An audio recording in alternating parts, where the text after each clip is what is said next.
All right, everybody, we are live with the Combatcast. It's the man called David Chevy, and we are going to talk about everything that went down at UFC 307. We're going to talk about this weekend's fight night. And before we do that, let's talk about our sponsor. Yeah, we'd like to thank Game Up for the support of the podcast. They make a thirst-quenching adult beverage with a special blend of electrolytes, help keep you hydrated while you're drinking. Comes in 4 great flavors: fruit punch, orange, lemon, lime, and grape.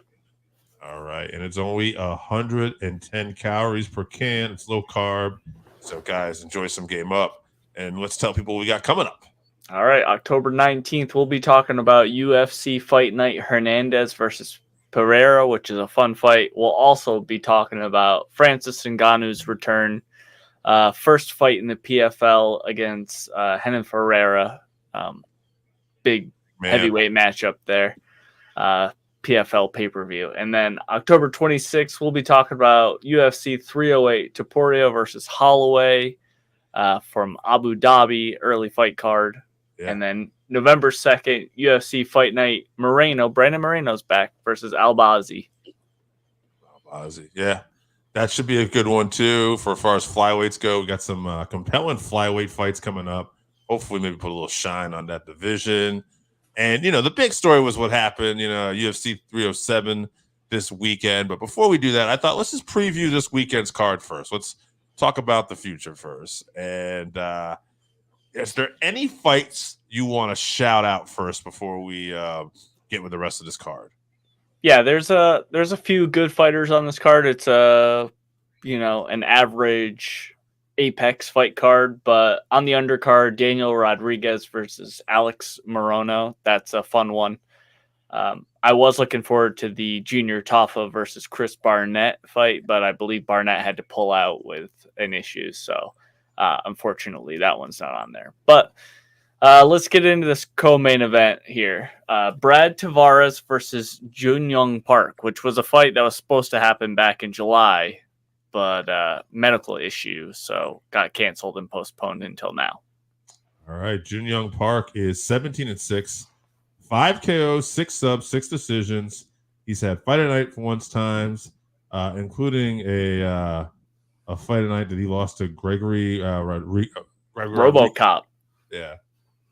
So, and then other than that, interesting stat here: most total head strikes landed in a fight in UFC middleweight division history. So that's kind of a fun little stat. I wonder when that was. I'd like to know that too. Like, who was that opponent who did that? Yeah. Brad Tavares, 29, 5 KOs, 2 subs, 13 decisions. He's lost 3 out of his last 4. He's 15-9 in UFC. He's got the second most wins in UFC middleweight division history, tied with Michael Bisping for most bouts in UFC middleweight division history. Brad Tavares has been around for a while. I think he's kind of slowed down a little bit too, though, in all honesty. Like, he's game, but I don't know. I think he's been in some wars. So I wonder if Brad's slowing down a little bit. I'm gonna go with Jun-yong Park here by decision. Yeah, like you were saying, Brad's been around forever, but he hasn't been able to beat those top level guys. I love the Iron Turtle, but he's no Dricus Duplessis or even RoboCop. He's fairly well rounded, but I think he needs to get Brad's respect early in the fight with striking. Otherwise, Brad's going to get him up against the cage and clinch him the whole fight and, maybe get takedowns here or there or just beat him up against the wall. But he's going to nullify a lot of whatever the Iron Turtle's game plan is, which is, what he's very good at. So I think I'm going to pick Tavares by decision. I think he kind of just cancels out a lot of what the Iron Turtle does. All right, move on to this main event. I am very excited about this main event. It is worthy of not being an Apex fight for sure, but it is what it is. So Brandon Royval versus Tatsuro Taira. All right, Taira's undefeated, 16-0, 5 KOs, 7 subs, 4 decisions. He's had performance of the night 3 times, and he's tied with Davidson Figueroa for the 5th longest win streak in UFC flyweight history. He's got 3rd most control percentage time in UFC flyweight division history. So, good on the ground too, control the fight, but he's going to need all of that because Brandon Royval is one of the elite at flyweight. He's fought some of the best. He's 16-7, 4 KOs, 9 subs, 3 decisions. He's been in a fight at night 3 times, performance of the night once. He's fought Brandon Morono. He's fought all the top, Patoja. He's fought everybody. So at the end of the day, I think I'm going to go with Royval. I won't be surprised if he loses, but he's just been in so much big fights that I'm going to have to see him lose this one. So I'm going to go with Royval, but I'll go by decision. Yeah, Taira is the next big thing at flyweight for sure. He's shown that he has top-level skills in striking and grappling, like you were saying.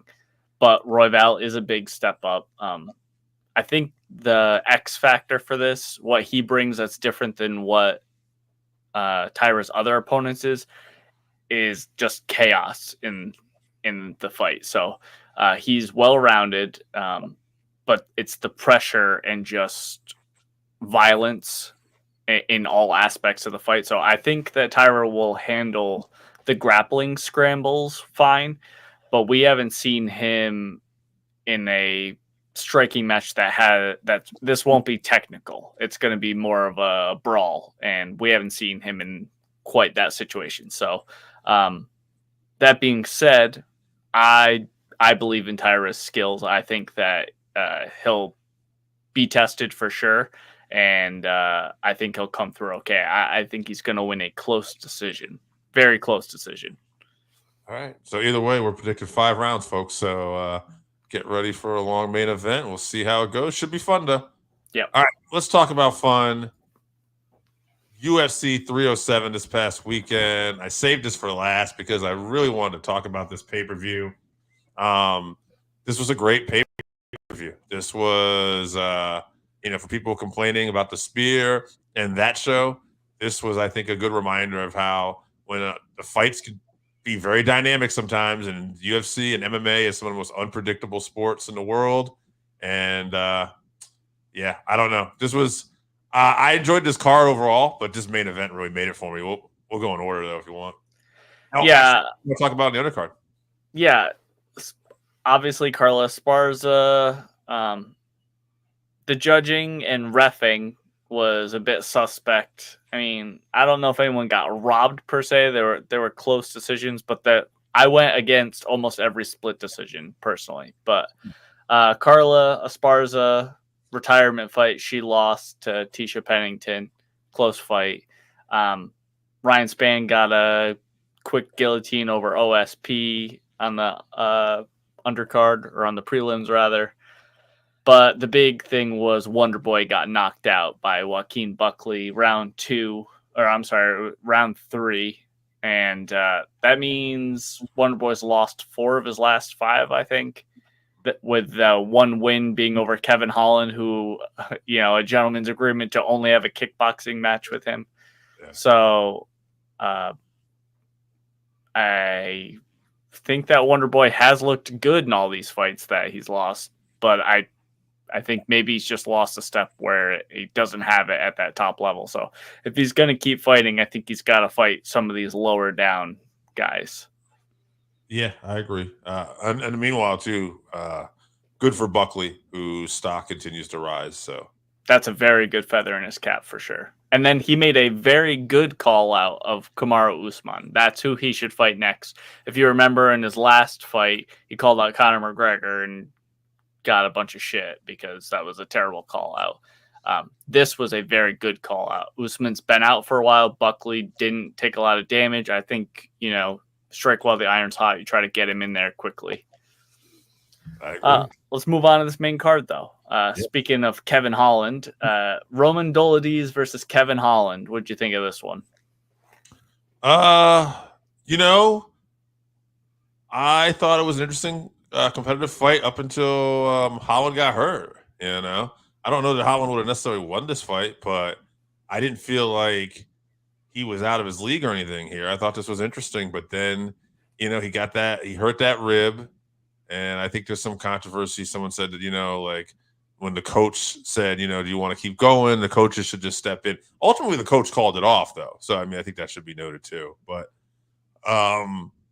yeah, it's interesting for Roman, who picks up a couple name wins, at least in the last couple. He stepped up in weight to beat Anthony Smith last time. And now he beat Kevin Holland. And Holland kind of has a little bit of a name for himself after the pandemic and everything, too. So, I think Roman is going to kind of be maybe a little more on the radar, and maybe you give him a bigger fight next. I was thinking for him fighting next, maybe one of your favorites because he's coming off a loss, Brendan Allen.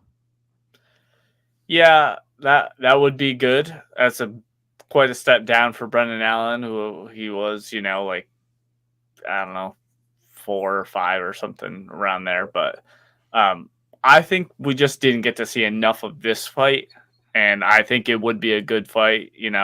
I agree with you. Kevin was he was on his back, but it was in a scramble.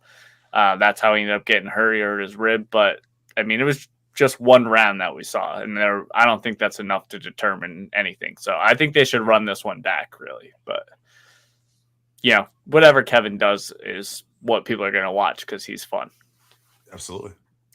All right, let's move on. Ketlin Vieira versus Kayla Harrison.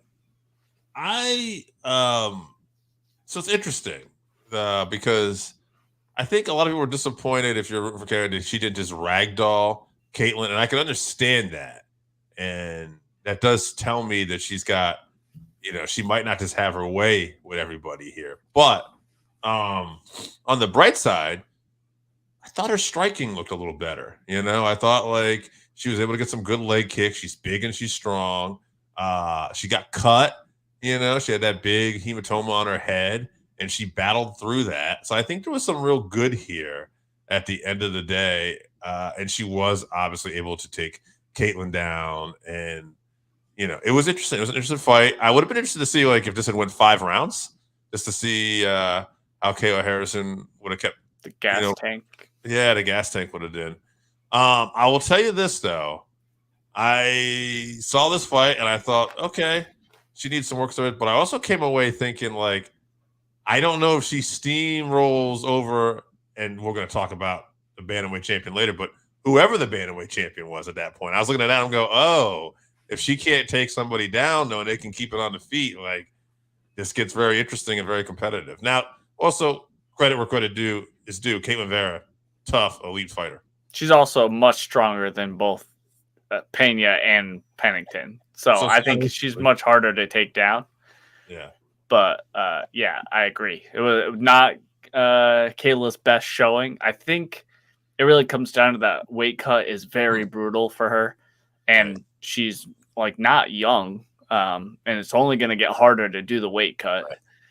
And I think I read today that she was hospitalized, like, during her weight cut or whatever. She was peeing blood or something. But, I ended up making it to the fight. Yeah, so that could have affected her in so many ways, but, possibly strength to be able to get Ketlin down.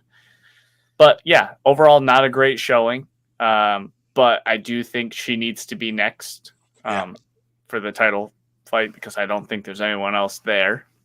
Nope. I think that's what Amanda really wants. I don't know if you saw Amanda Nunes posted a video telling Dana to call her, kind of flirting with the idea of coming back. And I think that I don't think she would for Pena, which we'll talk about, but I think she would for Kayla because that's a money fight, a good money fight for her. So, all right, let's move on to maybe the most disappointing fight on the card: Jose Aldo versus Mario Bautista.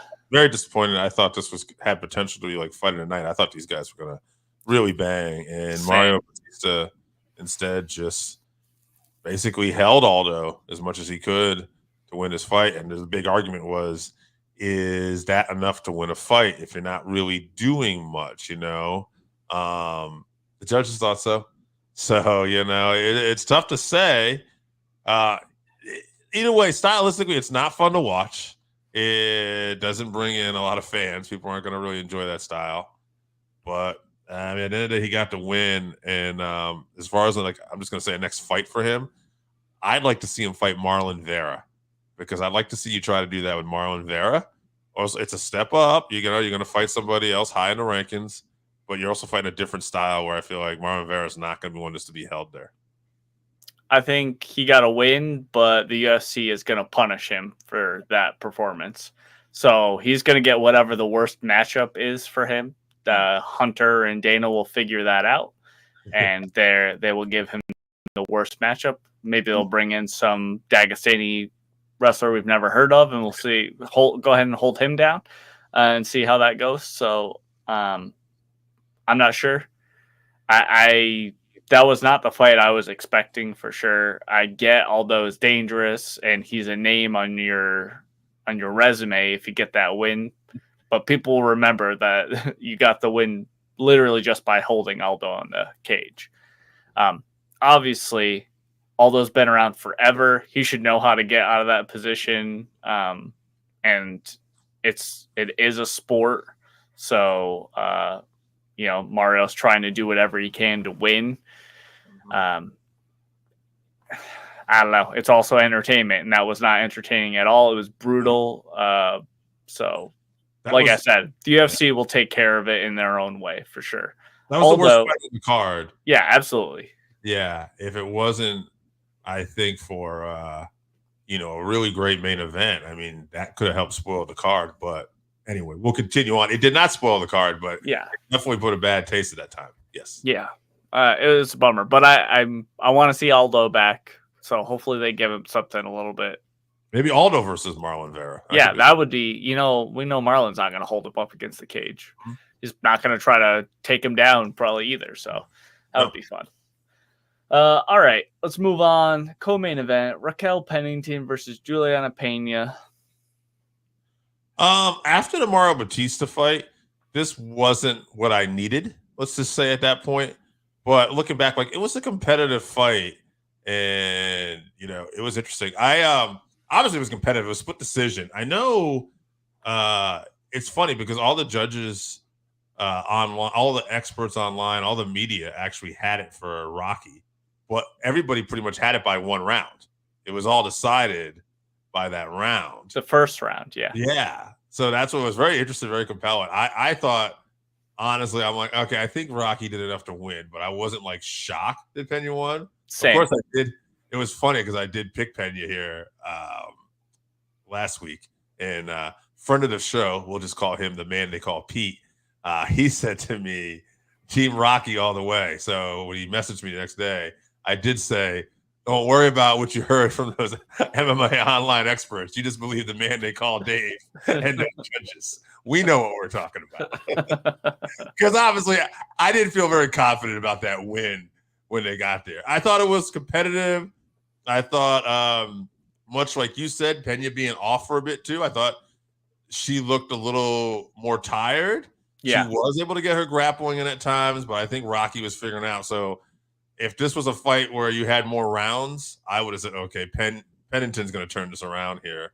Nonetheless, Pena's now a two-time champ. She did end up with her hand raised there. So we'll see what happens. The fight to make, though, we already talked about it, is going to be Kayla Harrison. And I can't tell you who's going to win that fight because, again, the way Kayla looked, she won, but she wasn't so dominant where I'm like, she's going to be a champ next. So it's an interesting fight. I hope Kayla does win, though, because that would be the ticket to get Amanda Nunes back. Yeah, I picked Raquel to win a very close decision, which I thought she did. I thought she won a very close decision. I gave that first round to her.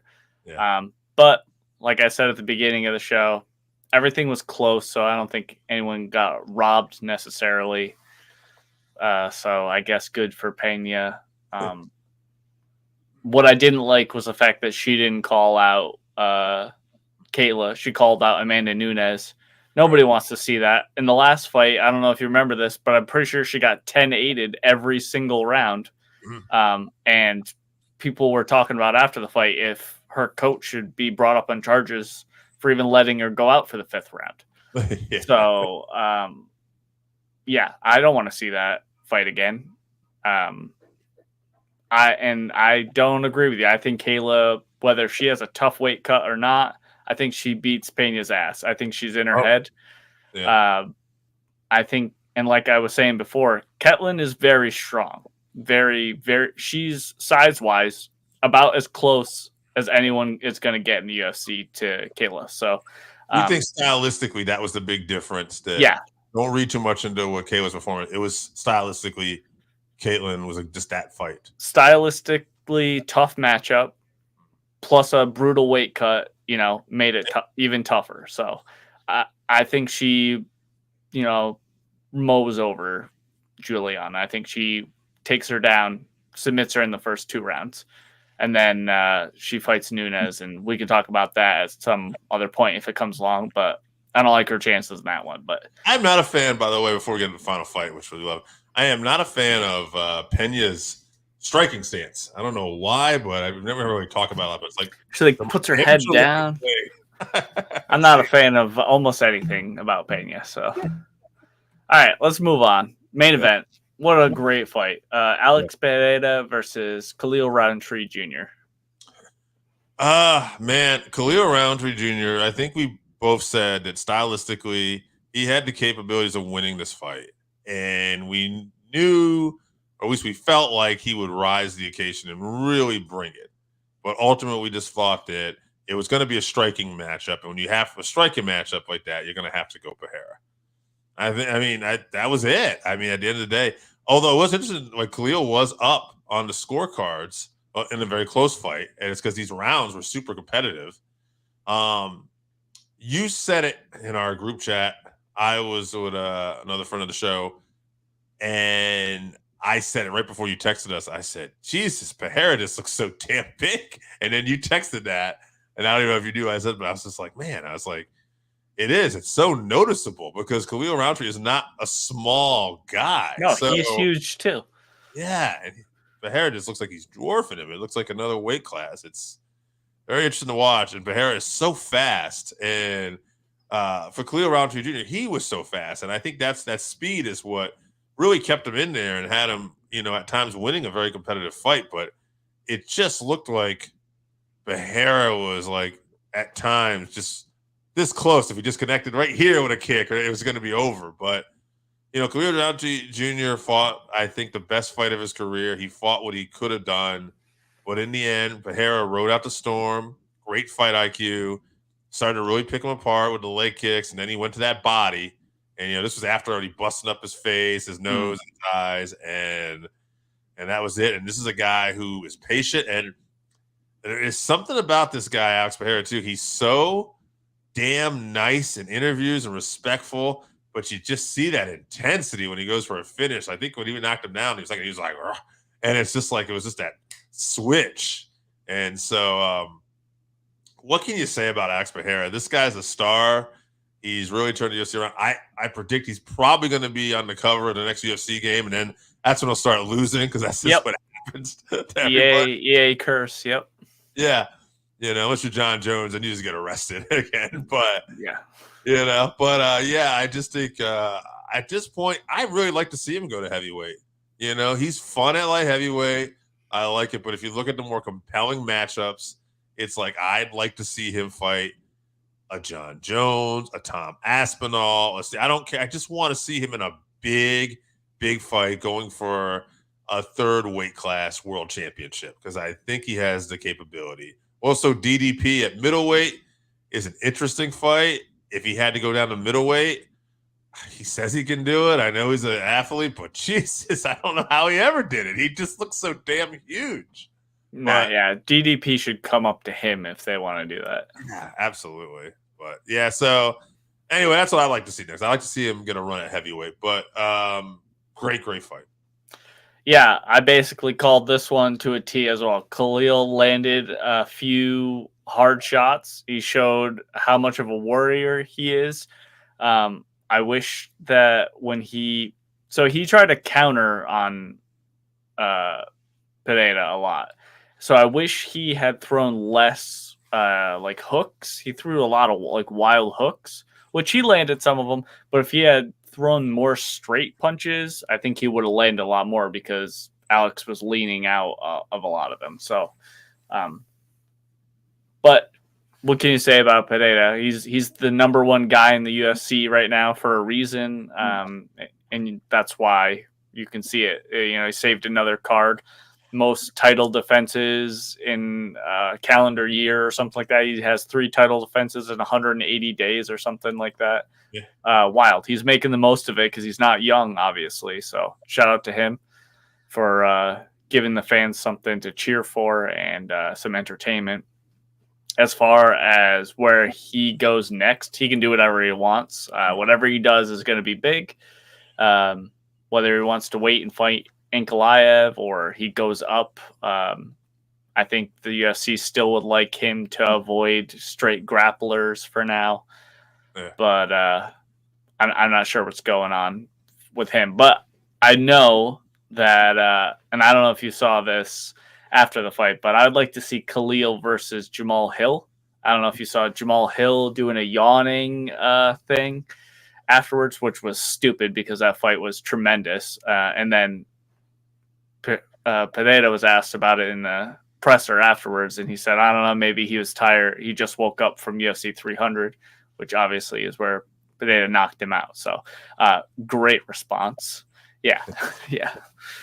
Great response. So I'm a fan of Jamal's fighting, but he makes it very difficult to like him outside of the cage with dumb shit like that and refusing to acknowledge losses and all this and that. But I think Khalil and him is a very fun matchup, another kickboxing match for sure, and maybe a path for Khalil to get back to an unlikely second title shot.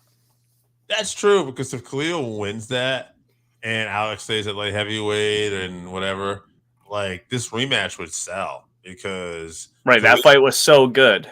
Yeah, it was so good. The fans stuck around for Khalil to talk afterwards. Nobody really left. That building was still very full. So yeah, I think there's definitely money in a potential rematch, but man, Khalil Roundtree's got to be beat up right now too. So we'll see what happens. But overall, I thought this took if this card was on the fence, we had some decent fights. This made the pay-per-view. It brought it over here. So very happy.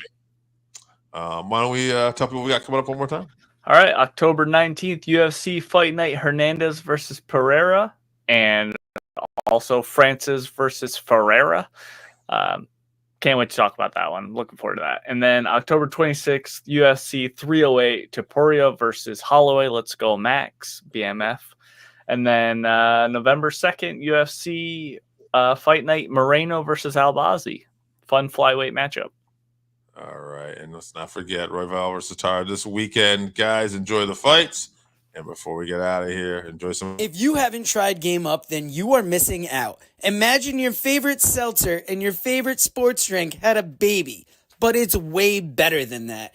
Each can is 110 calories, low carb, 4.9 ABV. It's a nice light drink that is not light on flavor. Game Up comes in fruit punch, orange, lemon, lime, and grape. Pick it up at drinkgameup.com or at your nearest liquor store.